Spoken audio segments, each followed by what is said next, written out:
তোমাদের পরীক্ষায় 5 নম্বরের প্রশ্ন 6টি দেয়া থাকে, সেখান থেকে তোমাদেরকে 3টে প্রশ্নের উত্তর করতে হয়। তো আমি এখন তোমাদের 3টে প্রশ্নের কথা বলছি। এই 3টে প্রশ্ন এবছরের জন্য অত্যন্ত গুরুত্বপূর্ণ। দেখো প্রথম প্রশ্ন কী রয়েছে।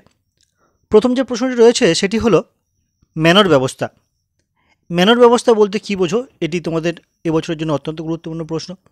2 নম্বর প্রশ্ন, অ্যানাব্যাপটিস্ট কারা ছিলেন, এটি 2 নম্বর প্রশ্ন। এবং 3 নম্বর প্রশ্ন, উত্তর মানবতাবাদ বলতে কী বোঝো। এই 3টি প্রশ্ন তোমাদের দিলাম। এবার 10 নম্বরে তোমাদের 2টো প্রশ্ন থাকে, এক্ষেত্রে একটা প্রশ্নের উত্তর করতে হয়। তো আমি একটি প্রশ্নই বলছি, সেটি হলো ধ্রুপদী সাহিত্য পুনরাবিষ্কার কীভাবে ইউরোপীয় রেনেসাঁসকে প্রভাবিত করেছিল।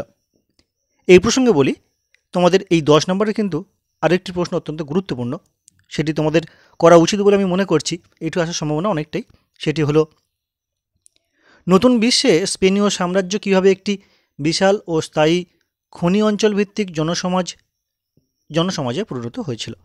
এটি অত্যন্ত গুরুত্বপূর্ণ প্রশ্ন। তো এবার আসা যাক 20 নম্বরের প্রশ্ন। দেখো 20 নম্বরে তোমাদের মোট 4টি প্রশ্ন দেওয়া থাকে পরীক্ষায়, সেখান থেকে তোমাদেরকে 2টো প্রশ্নের উত্তর করতে হয়। তো আমি 2টো প্রশ্ন বলছি, কোন 2টো প্রশ্ন আসার সম্ভাবনা অত্যন্ত গুরুত্বপূর্ণ বা অত্যন্ত প্রবণ।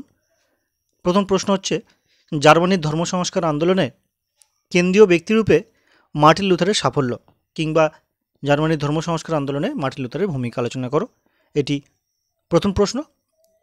এবং দ্বিতীয় প্রশ্ন, পশ্চিম ইউরোপে সামন্ততন্ত্রের পতনের জন্য অভ্যন্তরীণ স্ববিরোধ কতটা দায়ী ছিল। এই প্রশ্নটি একটু ঘুরিয়েও আসতে পারে, যে ইউরোপে সামন্ততন্ত্র থেকে ধনতন্ত্রের যে উত্তরণ সংক্রান্ত বিতর্ক বা যুগ সন্ধিক্ষণের যে বিতর্ক, সেটিও আসতে পারে। যাই হোক, এই প্রশ্নটি তোমাদের কিন্তু এবছরের জন্য অত্যন্ত গুরুত্বপূর্ণ।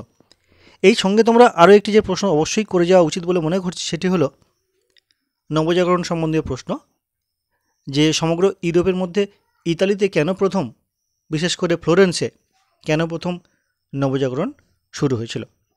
আশা করছি এই প্রশ্নগুলো তোমাদের পরীক্ষায় অবশ্যই আসবে, এটি আমার সম্পূর্ণ ধারণা, ব্যক্তিগত ধারণা। যা হোক, দেখা যাক কী হয়।